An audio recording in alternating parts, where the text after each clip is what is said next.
Baik pemirsa TVR Parlemen dimanapun Anda berada, seperti yang diketahui ini baru-baru ini banyak diperbincangkan publik terkait dengan pinjaman mahasiswa atau student loan terkait dengan pembayaran untuk UKT mereka. Nah, untuk mengetahui ini sebenarnya seperti apa sih kondisi pendidikan ataupun kuliah di Indonesia ini, saya akan langsung bertanya dengan anggota Komisi 10 DPR RI yakni Bapak Nuroji.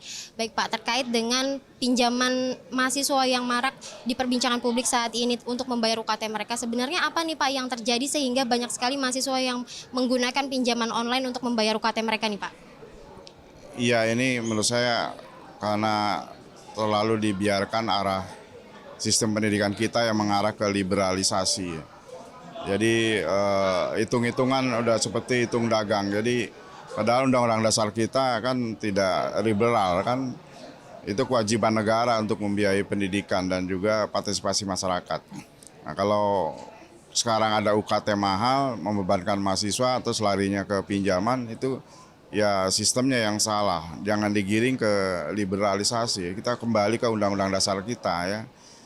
Ya pasti akan terjadi ketidakmampuan. Ya, jelas biaya akan semakin meningkat ya, karena seperti PTNBH itu juga udah konsep liberal ya, mencari dana sendiri dari mahasiswa.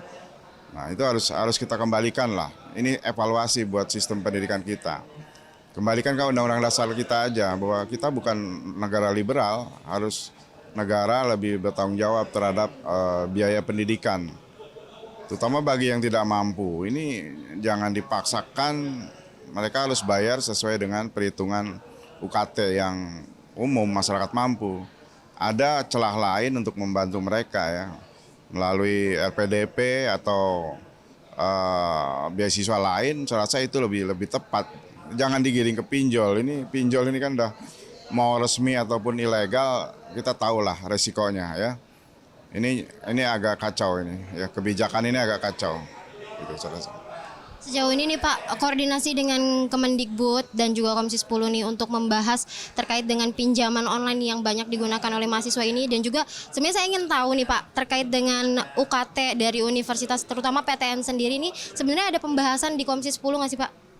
Kalau besaran kita tidak ikut campur ya, besaran UKT itu kan beda-beda, setiap jurusan, fakultas dan prodi beda-beda. Itu kewenangannya perguruan tinggi tentu saja. Tapi bahwa ada perguruan tinggi yang memang bebas menentukan UKT, ada ya kelompok PTNBH yang boleh menentukan UKT sendiri, dan itu yang saya sebut tadi ke arah liberalisasi.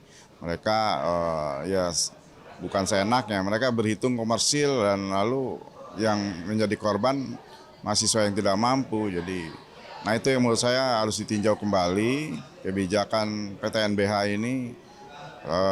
Selain menggiring ke liberalisasi juga memberatkan atau lepas tanggung jawab negara kepada pendidikan seperti yang diamanatkan Undang-Undang Dasar kita.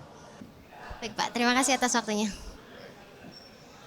Baik pemirsa TVR Parlemen, itu tadi wawancara saya dengan Bapak Nuroji, anggota Komisi 10 DPR RI terkait dengan pinjaman mahasiswa untuk pembayaran UKT mereka. Tadi memang disampaikan bahwa hal ini disebabkan oleh sistem liberalisasi yang dijalankan oleh beberapa PTN di Indonesia, dan ini memang bukan kuasa dari Komisi 10 untuk menetapkan besaran dari UKT yang mereka tetapkan.